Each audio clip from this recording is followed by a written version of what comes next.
Kevin Coop here, and this is FaceTime with the content guy. So this is a different kind of video for us because this is a really interesting business, a great place in Bend, Oregon. And I am with Jimmy Savara, who runs a company called Volcano Veggies with his wife Shannon. This is aquaponics. And I gotta be honest, I walked in the door, I had no idea really what aquaponics was. I knew a little bit about hydroponics, but I'm gonna ask Jimmy, explain to me exactly what aquaponics is. Yeah, so we raise fish. The fish provide fertilizer for the plants, and the plants clean the water for the fish. And we're able to get a nice organic hydroponic fertilizer from that to grow these plants with. And aquaponics, so basically you're growing lots of green plants? That's right. We grow a lot of leafy greens, your baby kales, your baby lettuces, your basils, your herbs, stuff like that. Yep. So, okay, so take me through the process. So behind us we have tanks. Yes. In these tanks there's water. Yes. Okay. And in the water there's fish. Yes. Now there's a balance you were explaining to me earlier that you have to have, there's ammonia in the water, so you have to put bacteria in, or what? There's naturally, you explain it. Yep, you got it. It's naturally occurring bacteria that eats away that fish waste, and that's what provides the fertilizer for the plants. And so we've got the fish, the plants, and the bacteria as well. Without the bacteria, none of this would happen. So the fish are basically pooping and farting.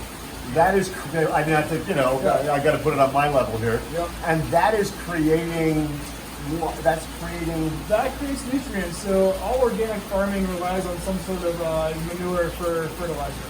And so we're just using fish to create that fertilizer for us. And that fertilizer is being circulated in the water, which is coming up and basically is in tanks which are underneath these plants. Exactly. So we just recirculate the water. It's called recirculating aquaculture. And so we never have to waste our water. Traditional hydroponics, you're going to have to dump your water out because it gets too salty and then the plants can't use it. But with this, it's like a fine wine. As it gets older, it just gets better and better with age. It just allows us to conserve water even better. So so traditionally you're on a farm. You're on a farm, well, if you're outdoors, you're subject to the weather. You're saying here in Bend, the weather, the temperature variation is crazy. It can wreck a crop, right? Yep.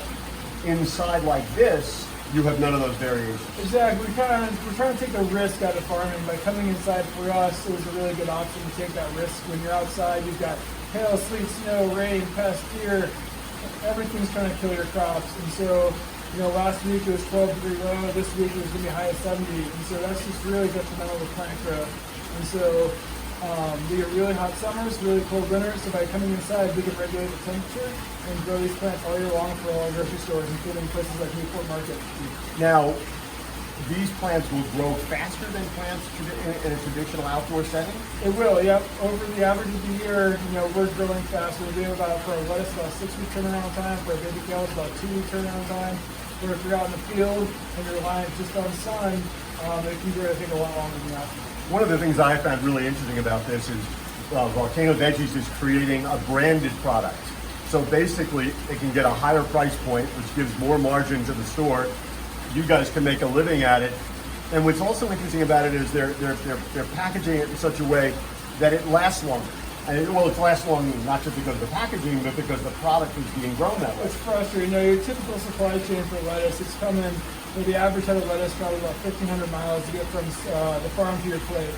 And so we're only traveling about 5 miles tops.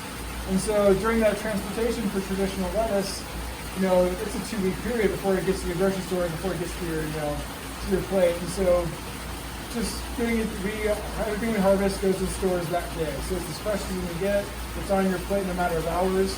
And so it'll last in your refrigerator for a long, long time. And it's delicious. I gotta tell you, I had some of the basil, I had some of the lettuce. I mean, it's really, really good. You don't need dressing or any of that stuff on it. It tastes kind of sweet and it's crunchy and it's terrific. Yeah, it took a long time to find the right varieties we wanted to grow, but our whole goal is to get people to eat more veggies, and the only way to do that is to make it taste good. One of the interesting things I found about this was the idea that this kind of farming, aquaponic farming, was being used here in Bend and probably a lot of other places as well, but largely for cannabis, right? I mean, you're just applying agricultural techniques that were being used for cannabis to more traditional, mainstream, and legal, let's say. Exactly, yeah. The indoor grow scene was dominated a lot by the cannabis industry. And then once it went legal, technology companies were investing in better lighting products that would make this feasible for people like us. So let me ask one last question. How receptive have you found? You're being sold at Fred Meyer, you're being sold at Safeway, Newport Avenue Market, which is a great fit for you because they're such a terrific store. Largely, how receptive do you find retailers to be to the idea of what you're doing? We've been really lucky. You know, Safeway called us.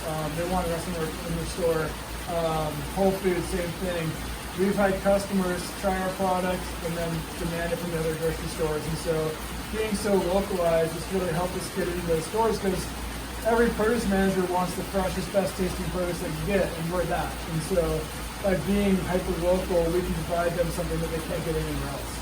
This is a great lesson on so many levels. Levels literally here, levels in terms of coming up with a new idea that can create a better product, and also about what retailers and frankly suppliers have to do in order to create something different. You know, it's a mantra on Morning Newsbeat. Like you don't want to just come to the market with things that everybody else is selling. You want to come something different. I think it's terrific that you found a niche here in Bend, and I think there's a lot of opportunity probably around the country to do things like this. It's small, it's local, it's organic, and it tastes good. What more could you ask for from a food product? Anyway, thanks for doing this. That's what's on my mind this morning, and as always, I want to hear what's on your mind.